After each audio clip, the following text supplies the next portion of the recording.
श्री शिवाय नमस्तु भयम। दोस्तों, जैसा कि आप सभी लोग जानते हैं कि 21 अप्रैल 2026 यानी मंगलवार को पड़ रही है वैशाख मास की शुक्ल पक्ष पंचमी तिथि। और दोस्तों, यह वह तिथि है जो वैशाख मास में पड़ने वाली सबसे बड़ी तिथि है, क्योंकि यह मंगलवार के दिन पड़ रही है और इसका बहुत ही बड़ा और विशेष महत्व होता है। पूज्य गुरु जी ने कहा है कि अगर कभी भी मौका लग जाए और वैशाख महीने की पंचमी तिथि मंगलवार को पड़ जाए तो आप लोगों को एक छुटकी काला तिल वाला उपाय तो अवश्य ही करना चाहिए। इन दोनों का संयोग बहुत ही कम आता है।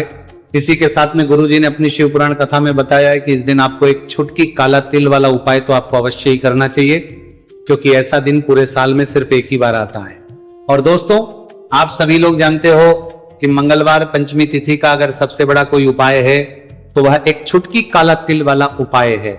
तो दोस्तों, मंगलवार पंचमी तिथि के दिन आप लोगों को इस एक छुटकी काला तिल वाला उपाय को जरूर करना है। बहुत सारे लोग होंगे जिन लोगों ने इस उपाय को ना किया हो, मतलब पूरा साल निकल गया, उन्होंने किसी भी दिन इस छुटकी काला तिल वाला उपाय को ना किया हो। पर दोस्तों, आपके पास एक आखिरी मौका बचा हुआ है, जो कि 21 अप्रैल मंगलवार पंचमी तिथि के दिन है। इस दिन आप लोगों को इस वाले उपाय को जरूर कर लेना है। भले ही आपने पूरे महीने भर इस उपाय को ना किया हो, पर अगर आपने इस महीने के मंगलवार पंचमी तिथि के दिन अगर इस वाले उपाय को कर लिया तो आपको इस उपाय को करने का वह फल मिलेगा जिसकी आपने कभी कल्पना भी नहीं करी होगी। इसीलिए आप लोग इस वाले उपाय को एक बार जरूर कर लेना है, ताकि आप लोगों के हाथ से यह मौका ना जा सके और आपको इस उपाय को करने का फल मिल सके।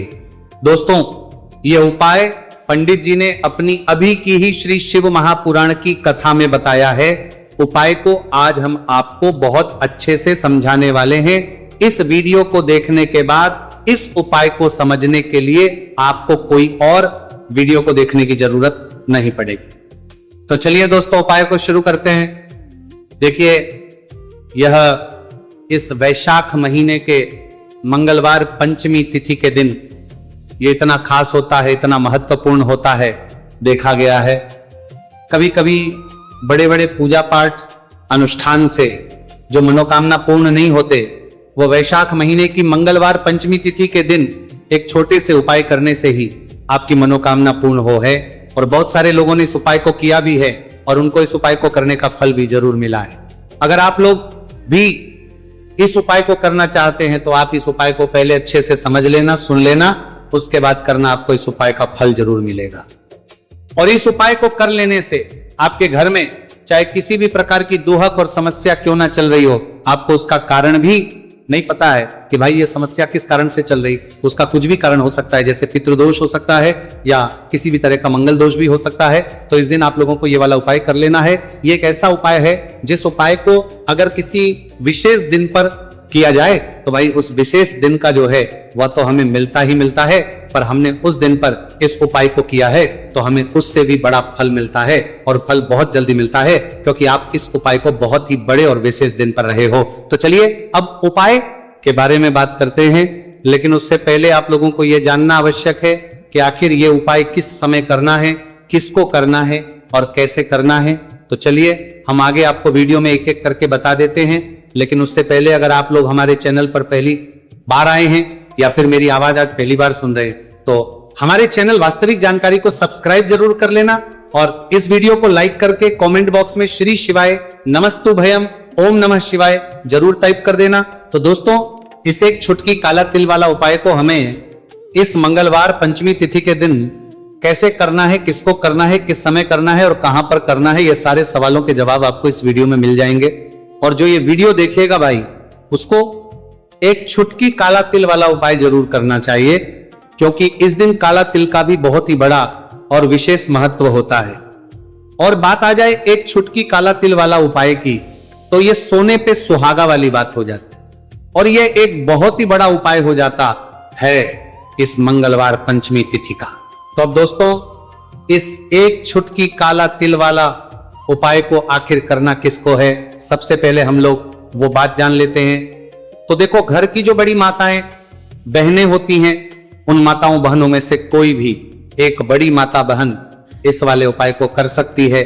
और दोस्तों, अगर आप तो अपने घर में से सभी सदस्यों को भी इस उपाय को करवा सकते हैं।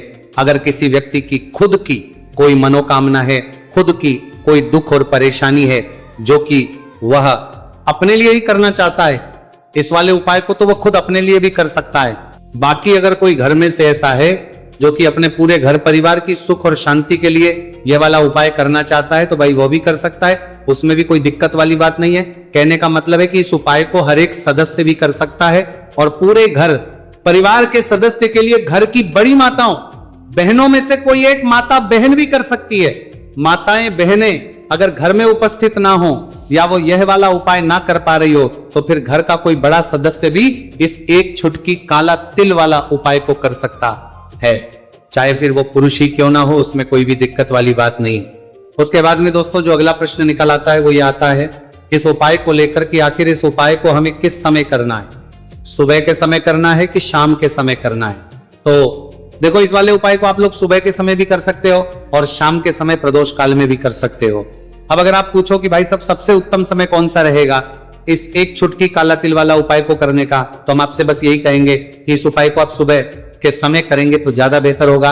बाकी अगर प्रदोष काल शाम के समय भी करेंगे तो भी अच्छा होगा, उसमें कोई भी दिक्कत वाली बात नहीं है। तो अब दोस्तों जो अगली सबसे बड़ी और महत्वपूर्ण बात आती है वही आती है कि सुबह अगर हम उपाय को करेंगे तो हमें कितने बजे से लेकर कितने बजे तक के बीच में करना है और शाम के समय प्रदोष काल में करेंगे तो हमें कितने बजे से लेकर कितने बजे के बीच में करना है। तो देखो सुबह जितनी जल्दी हो सके आप उपाय को करने की कोशिश करना कि अगर किसी कारणवश लेट भी हो जाओ, थोड़ी देर भी हो जाए तो 10 या 11 बजे तक भी आप उपाय कर लेना, पर 12 बजे से ज्यादा देरी ना हो, ठीक है, इस बात का ध्यान रखना।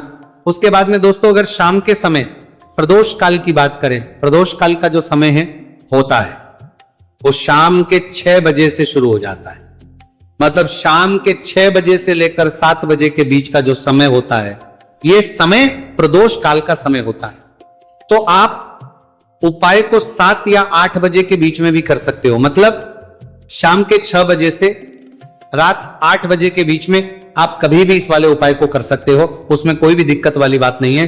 देखिए यदि आपके जीवन में संकट बहुत ही अधिक चल रहे हो, समस्याएं बहुत ही अधिक चली हो, एक एक रूप खर्च करने आपको बस ओढ़ रहा है, भूमि से जुड़ी हुई कोई भी समस्या हो या फिर आपके विवाह से जुड़ी हुई कोई भी समस्या हो या आपके व्यापार से जुड़ी हुई कोई भी समस्या हो, तो आपकी ये सारी समस्या इस मंगलवार पंचमी तिथि के दिन समाप्त होने वाली है। तो चलिए दोस्तों जानते हैं उस विशेष उपाय के बारे में। देखिए इस वीडियो में हम पूज्य गुरुजी द्वारा बताए गए 3 बहुत ही चमत्कारिक उपायों के बारे में जानेंगे। देखिए ये जो उपाय है आपके जीवन से दुर्भाग्य का तो अंत करेंगे ही साथ यदि आपके जीवन में धन की समस्या चल रही है तो वह सभी भी आपकी समाप्त हो जाएंगी। देखिए गुरुजी ने बताया है कि जब भी मंगलवार पंचमी तिथि का दिन पड़े तो हमें कर्ज मुक्ति के लिए कुछ उपाय करने चाहिए। इसी के साथ हमें धन प्राप्ति, भूमि से जुड़े कार्यों और विवाह के लिए भी उपाय करने चाहिए। तो चलिए दोस्तों जानते हैं गुरुजी द्वारा बताए गए सबसे पहले उपाय के बारे में। देखिए यह उपाय विशेषकर उन लोगों को करना है जिनकी भूमि से जुड़ी कोई भी समस्या चल रही हो, यानी कि उनकी भी जमीन से जुड़ी हुई समस्या चल रही है, यानी कि जो लोग मकान खरीदना चाहते हैं या फिर उनका खेत से जुड़ा कोई भी केस चल रहा है या फिर जिनके भी विवाह में विलंब हो रहा है या फिर जिन भी लोगों के जीवन में कर्ज बहुत ही अधिक बढ़ने लगा है, कर्ज जो है वो चुका नहीं पा रहे हैं, तो गुरुजी ने कहा है कि ऐसे लोगों को यह उपाय करना चाहिए। देखिए इस उपाय के लिए आपको थोड़े से काले तिल ले लेने हैं। देख आपको मात्र एक चुटकी काले तिल ले लेने हैं, इसी के साथ में आपको थोड़ा सा शहद ले लेना है, फिर सबसे अंत में आपको एक लोटा शुद्ध जल ले लेना है। तांबे के पात्र के अंदर आपको अपने घर से शुद्ध जल ले लेना है और इन सभी सामग्रियों को आपको लेकर के पहुंच जाना है भगवान शिव के मंदिर में। देखिए पूज्य गुरुजी ने बताया है कि इस उपाय को आप सुबह से लेकर के शाम तक किसी भी समय में कर सकते हैं। देखिए मंदिर पहुंचने के आप जो काले तिल लेकर के गए थे उनमें आपको थोड़ा सा शहद लगा लेना है। देखिए आप जो शहद लेकर के आए हैं उस शहद में आपको ये काले तिल अच्छे से डुबो देना है और शहद से युक्त ये जो काले तिल हैं इन्हें आपको शिवलिंग पर अर्पित कर देने हैं या फिर आपको शिवलिंग के चारों तरफ अच्छे से काले तिल का लेपन कर देना है। पूज्य गुरुजी ने बताया है कि लेपन करते समय यदि आपके जीवन में कर्ज से जुड़ी समस्याएं चल रही हैं, लेपन करते समय आपको आर्यन मुक्तेश्वर महादेव का स्मरण करना है या फिर आपके जीवन में विवाह से संबंधित या फिर जमीन से संबंधित कोई भी समस्या चल रही है तो फिर आपको मंगलेश्वर महादेव का स्मरण करना है। इसके बाद जो आप जल लेकर के आए हैं उसे आपको धीरे धीरे शिवलिंग पर अर्पित कर देना है तथा आपको लगातार शिव महापुराण के मूल मंत्र श्री शिवाय नमस्तुभयम इस मंत्र का जाप करते रहना है। पूज्य गुरुजी ने बताया है कि सिर्फ एक मंगलवार पंचमी तिथि यह उपाय करके देखना और आप स्वयं देखेंगे कि 2 से 3 महीने के अंदर आपके जीवन से जुड़ी हुई जो भी समस्याएं हैं, बस सभी समस्या बहुत ही जल्द महादेव की कृपा से दूर होने लगेगी। तो दोस्तों, इस प्रकार से आपको ये पहला उपाय ना है। अब हम जानते हैं दूसरे विशेष उपाय के बारे में। देखिए, इस उपाय के लिए आपको एक प्यारी सी बेलपत्र ले लेनी है। इसी के साथ में एक लोटा शुद्ध जल लेना है तांबे के पात्र के अंदर, और इसी के साथ में आपको थोड़ा सा शहद ले लेना है। देखिए, मंगलवार का दिन है और मंगलवार पंचमी तिथि के दिन यदि हम शहद का उपाय करते हैं तो इससे महादेव हमसे बहुत ही अधिक प्रसन्न होकर के हमारी मनोकामना को परिपूर्ण करते हैं।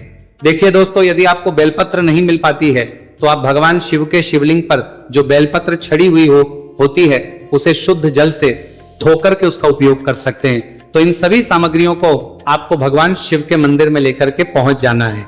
गुरुजी ने कहा है कि इस उपाय को भी आप सुबह से लेकर के शाम तक किसी भी समय में कर सकते हैं।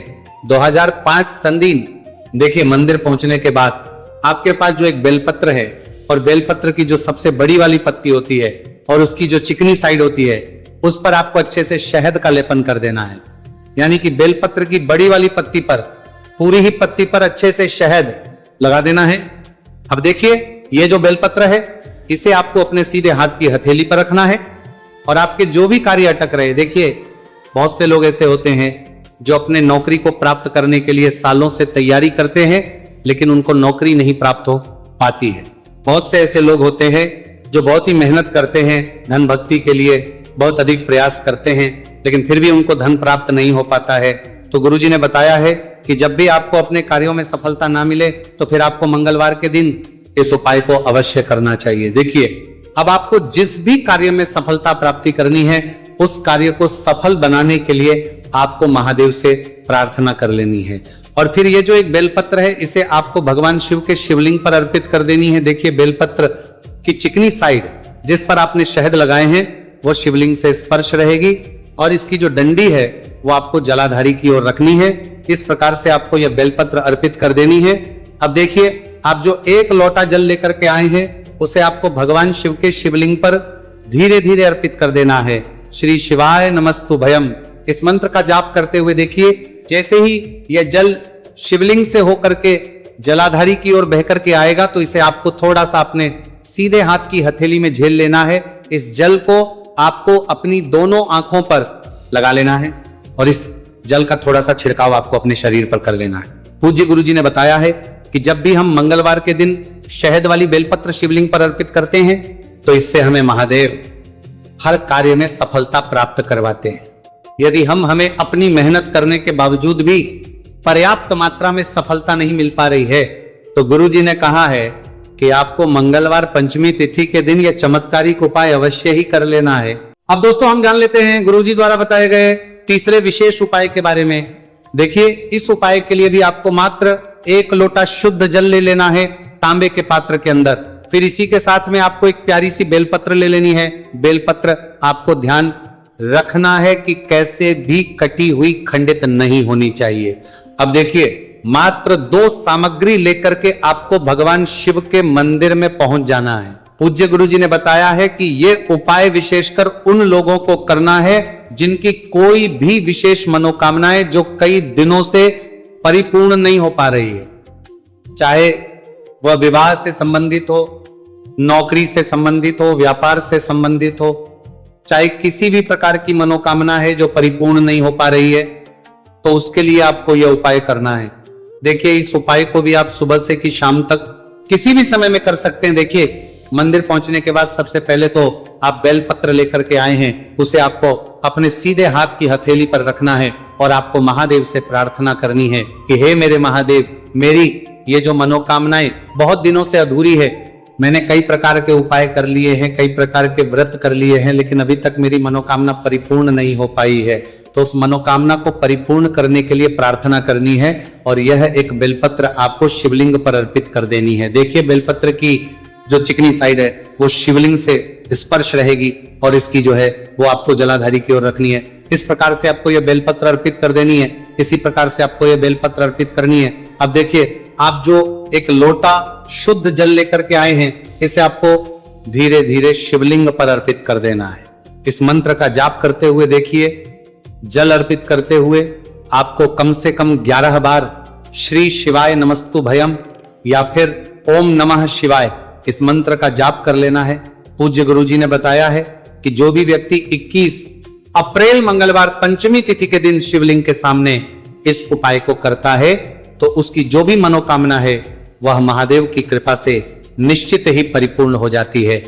तो दोस्तों, यह थे पूज्य गुरुजी द्वारा बताए गए कुछ बहुत ही खास उपाय। अगर आपको जानकारी अच्छी लगी हो तो वीडियो लाइक करिएगा। मिलते हैं फिर एक नए वीडियो के साथ। श्री शिवाय नमस्तु भयम।